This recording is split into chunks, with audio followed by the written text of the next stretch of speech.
Welcome to the City Current Show, powered by Hagen-Botham Insurance and Financial Services. This show focuses on sharing good news and powering the good in our community. Now here's your host, City Current CEO, Jeremy Park. Welcome to the City Current Show, powered by Hagen-Botham. I'm your host, Jeremy Park. We're always honored to bring you inspiring stories of individuals and organizations making a difference and powering the good. And in this case, we're talking about ponds, horticulture, giving back, and so much more. That's why we're honored to have with us the Midsouth Pond Dude. He's the owner of Midsouth Ponds, Bubba Hogan. How are you doing? I'm doing fantastic. Well, you have an amazing career and legacy in terms of public service. Let's start there, and then we'll work our way into Midsouth Pond. So give us a little bit of your background. Well, I guess start out with, I started out in the public service sector here in Shelby County as a deputy sheriff. In 1996, I went through the academy, and I spent a little over 25 years before recently retiring here about 2 years ago. And through that time, though, we had started a pond business, our landscape business, back years ago, and slowly converted and evolved over into strictly ponds. And from there, when COVID hit, it got to where business pretty much exploded. And that was where shortly after that is when I decided to go ahead and make the retirement and full-time into the pond business. Well, we know your pond business very well because you and your team take care of our pond at our house. And so when you talk about what you do, go ahead and give us a little bit of illustration for Midsouth Ponds because you do a lot. Well, we do I guess you'd say, design, install, and maintain. We have a pretty good sized maintenance division that takes care and handles ponds. If you already have a pond, we can maintain it and take care of it for you. If you don't have a pond and want one, we can come out and design one and actually construct it and install it for you also.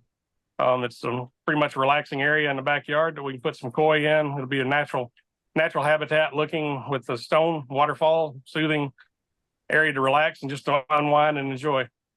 Give us an idea of some of the nuances that go into a pond, because when you look at it, and to your point, it's like it's relaxing, you've got the fish, like it's awesome.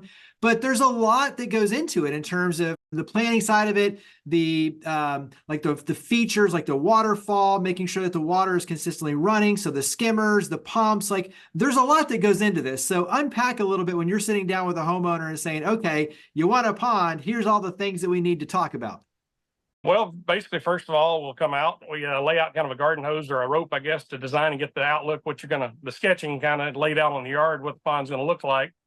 And after we get the design that we want from there, we'll spray paint out and mark it out. We'll excavate, whether it be a machine or shovels, just depending on how big of a project it's going to be in the backyard. From there, as we dig it out, we take the dirt and we actually create a natural berm on the backside where the waterfall is going to be. So it looks like a natural hill in the backyard. We'll lay down an underlayment cloth, which is a geofabric. Then we'll put a 45 mil rubber liner down. And then from there, we bring in where the magic starts happening, where we'll start bringing in tons and tons of stone boulders, whether setting them with a machine or lifting them up and setting them. And from there, we'll create what basically looks like a natural habitat, as though you're over in Heber Springs, Arkansas, with crystal clear water. The guys will create their magic with a waterfall and do their artistry. And from there, we'll hook up the skimmer where the pump is housed at. Basically, it's like a swimming pool skimmer. The surface area of the pool or pond will draw in any debris that falls on it, and it goes in, catches it in a basket, and the pump from there will circulate the water back through the top of the waterfall, and it just creates a living ecosystem. Yeah, I think that's, to me, the key, the living ecosystem, and that will lead us into a lot of the education that you're doing out in the community as well, which is really cool. So I definitely want to talk about that. A couple more things on the maintenance side. Talk about that piece, because the thing that I love is your team comes out and drains it and cleans it all out. And, the fish are over here and protected, and then they come back in and, fill it back up, put the fish back in, and everything is beautiful again. And so talk about that maintenance aspect. Yeah, normally we do a once a year, what we call a drain and clean, where we'll come in, we'll take some of the water out of the pond and put it in a holding tank. We'll capture your fish, put them over in there where they're safe, out of the way, put a net over it. And from there, we'll finish draining out the pond. We'll pressure wash the larger rocks to get basically about 80% of the debris and the growth that's on there. You want to leave a little bit of it on there, which is the beneficial bacteria growing on the rocks. You don't want to power wash it to where it looks like a brand new stone going back in there again, because then you're pretty much killing a lot of the ecosystem off. From there, we'll pretty much pump the sludge and debris out of the bottom of the pond, clean it out. It's actually good fertilizer if you want to pump it over into your flower beds, and then cover it back up with mulch, because all that sediment and fish waste, things like that, is great fertilizer for the flower beds and all. From there, though, we'll clean the filters out. We'll fill the pond back up, acclimate the fish back after we put the chlorinator in, and turn the pumps back on and have it going ready for the year. Give us a couple of things around the koi fish. I think what's interesting is we've got one darker colored koi, and we've got goldfish actually in there too. And so it's really interesting when you look at the fish that go in and, taking care of them. Give us a couple of the tips and recommendations around the right fish to put in the pond. Yeah, basically you want to consider how big your pond is as to how many fish or how big a fish you want in there. If it's a small pond, basically the rule of thumb is 1 inch of fish for every 10 gallons of water. So if you got a good sized pond, koi are real nice, great to have in there. Goldfish, if it's a small pond, you want some goldfish.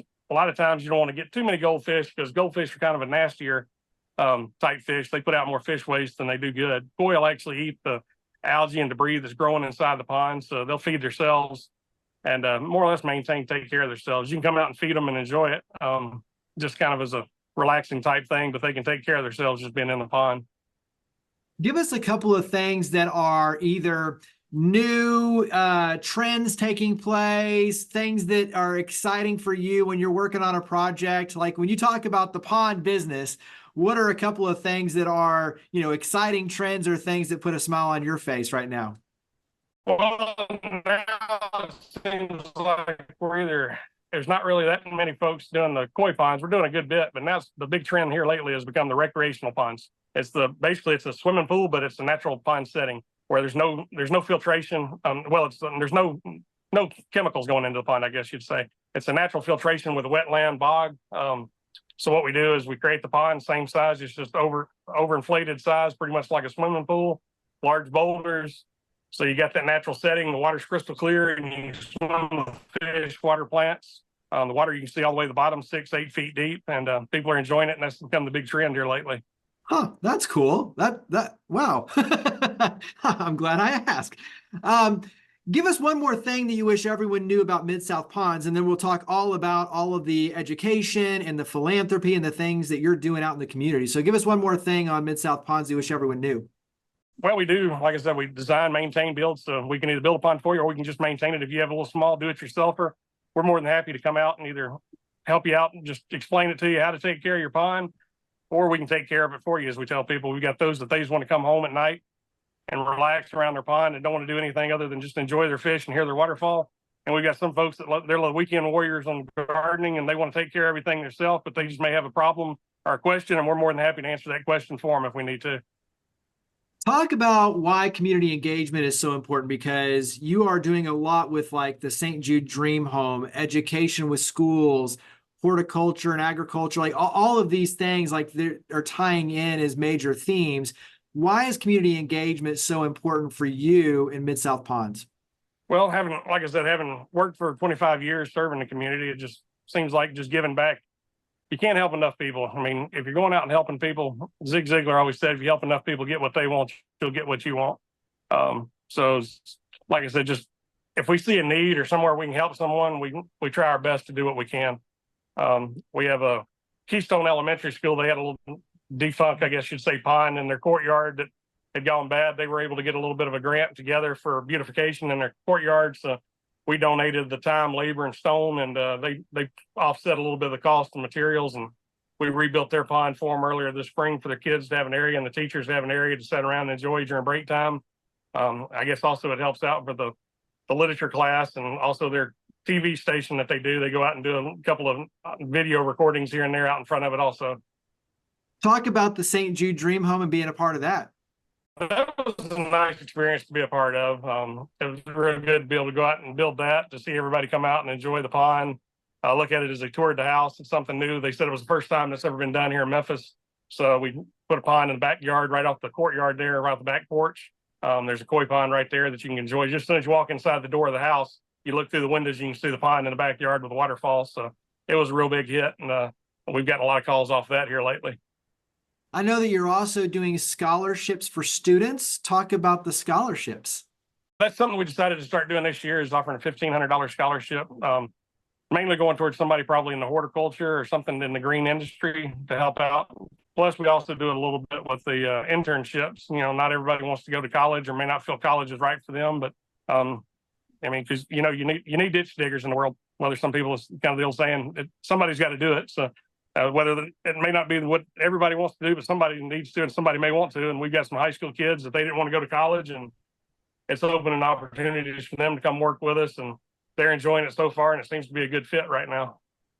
Talk about teaming up with Marie Pisano, MVP3 Foundation, because you've got a couple of things going on. You've got a horticulture program, and you're also in the process of developing a TV show. So talk about teaming up with MVP3 Foundation. Yeah, we met up with Marie and MVP3. I guess it was back in February this year. And we've done a couple of different things together and starting to work a lot, and kind of developing and working toward doing a TV show with my logo with a frog, I guess you'd say here. She does a lot with the college there in University of Memphis with their media and all, and they're going to be some of those. And some of those kids are interning with us, even doing our video production with some of our videos. Give us a little bit of an illustration around the TV show. So dive in deeper around the theme of the TV show. The theme of the TV show, what we've kind of tossed back and forth is I've got a logo of a frog. So kind of the frog's going to grow up in a pond, and it got wiped away with a TV storm, I think is where it's going to start out with. But he wanders around and finds a new pond and becomes his new home, and he's going to have some friends here and there. It's I don't know, just kind of a kid show that kids can enjoy, get into. But through that, it's also going to be some education, training, teaching about horticulture and the ecosystem and how the ponds work for ecosystems, how everything works together to create a clean ecosystem, and why clean water is important in the environment.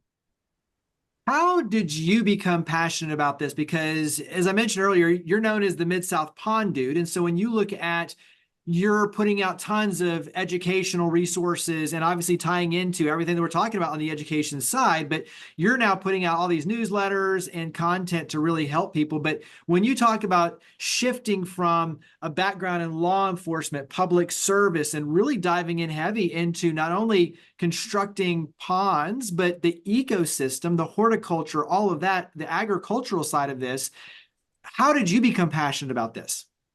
I guess just growing up outside, as a kid, we're always outside playing and doing things like that. But I guess it kind of becomes an accident that we kind of got into it. When I was first on the sheriff's office, I was single, didn't have a lot to do. So I had a younger brother in middle school, and he wanted to make some money. So we started grass cutting, and that's how we got into the landscape business. It slowly evolved one after another. And we come across aquascape design at a trade show one time in Louisville, Kentucky, and got a catalog, and from there we ordered a pond kit, put one in at my house, and my brother loved it and enjoyed building the waterfall. And he was one of those that got out of high school and he didn't want to go to college. The workforce was for him, and here it is now since 2002 when he started. So a little over 20 years now, he's been doing ponds, and that's what he's been doing. That's the only job he's known. So he's gotten rather good at building waterfalls. So like I said, one thing evolved over the other to the point where the grass cutting we got out of that and started doing landscaping, and then we went off into the pond business, and I guess it's been about 10 years now. It's just been solely ponds. What does it mean to you to be able to look at your ability to go in and, as you're driving around neighborhoods and you're walking into homes, knowing that you're providing a service that's providing peace and tranquility, but also too happiness, and to be able to provide joy and peace, relaxation to these families? What does it mean to you to kind of have that, as you're driving around the city, being able to kind of see your impact? It's nice. It's life-changing. It's kind of like I told Marie the first time I met her with MVP. For many years with the sheriff's office, I would meet people on the worst day of their life. And now I get to meet people pretty much, I consider almost the happiest day of their life. And we turn the waterfall on, and you got people crying for different reasons. People are so excited and enjoyed that, they can't believe that we turned something in their backyard into what we turned it into. That's a cool illustration right there is, on the public service side, stepping in and helping on the worst day, and now you get to create the best day. So that's awesome. We'll wrap up with where we can go to learn more about Midsouth Ponds. And so website, social media, phone number, where do we go? The website's midsouthponds.com. Our Facebook page is Midsouth Ponds, and same with Instagram, TikTok, pretty much all of them. LinkedIn is just Bubba Hogan. on there on that one if anybody's interested in LinkedIn. But the rest of the social medias are all Midsouth Ponds. Well, Bubba Hogan, thank you for all you and your amazing team do to power the good. Thank you for coming on the show. I appreciate you having me here, Jeremy. Higginbotham Insurance and Financial Services is proud to power the City Current Show. We're a people-first company that protects what matters most, the families, businesses, and trailblazers that keep our community going. As one of the nation's top independent insurance firms, Higginbotham is a single-source solution for business insurance, employee benefits, HR services, and personal insurance that's customized for you. We're here to serve you, the people you care about, and your community. Call 866-377-1959 or visit higginbotham.com.